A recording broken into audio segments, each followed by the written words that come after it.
But you ain't gonna be. You gonna be okay. Ladies and gentlemen, James Brown, hit it! I thought this film was amazing. I thoroughly enjoyed it. I think Chadwick nailed it. But one of my favorite scenes is when he comes home. He was like, I called you like 3 times, and you were in the bathroom. So I want to know, Jill, real life Jill, what's the strangest thing you've done with your phone in the bathroom? The strangest thing I've done with my phone in the bathroom. Yeah. Strange? Well, not really strange. You know, might be send a really important email or check Twitter. I tend to have long conversations in the tub. Okay. Yeah. So you really do take 3-hour baths, huh? I do. I do when there's time. Now, both of you guys, your characters love James Brown. Which character do you think loved James Brown more? That's a hard question. It was 2 different types of love. It was. And it's kind of incomparable to me. We both left. Yeah. We both ultimately had to leave for a while. You know, I don't think Dee Dee ever came back, but she still loves him today.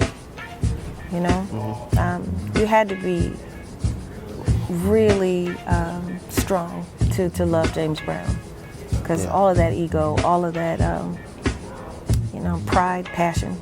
You know, Bobby Bird took a lot on the chin. You know, yeah, he did, and as well as Dee Dee took a lot on the chin and the back of the head. And friendship, it's a very, very important part of this film. So I wanted to know, like, what's the most difficult part about being friends with your best friends, between both of you? When you are a momster, and they have to deal with you because they love you, and then when they are a momster, and I have to deal with them because I love them. Yeah. Now, Jill, how about you? Like, what's the most difficult part about being friends with your best friend?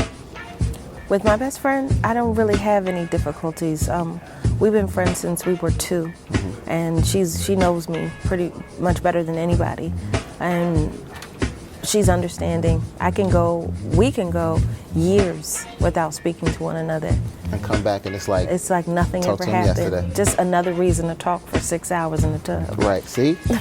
Trying to get that number still. Now, Dee Dee meets James Brown in the crowd, and he's like making an eye. What's the craziest thing a fan has done to get your attention while you're on stage? Oh my. I've actually had a fan take off her panties before. And what happened next? She was escorted out of the building. I thought it was a little excessive, to make her leave, but I was kind of busy. I had another, 30,000 people to deal with, so she got kicked out. I'm sorry about that. She was in her feelings. Yes, she was. Yes, she was. But what was it like seeing him turn into Chadwick to James Brown? It professionally and personally, because Chad is now a dear friend of mine, pride just washes over you. Not only for the job I did and my producing team and my crew, but just I'm so proud of him.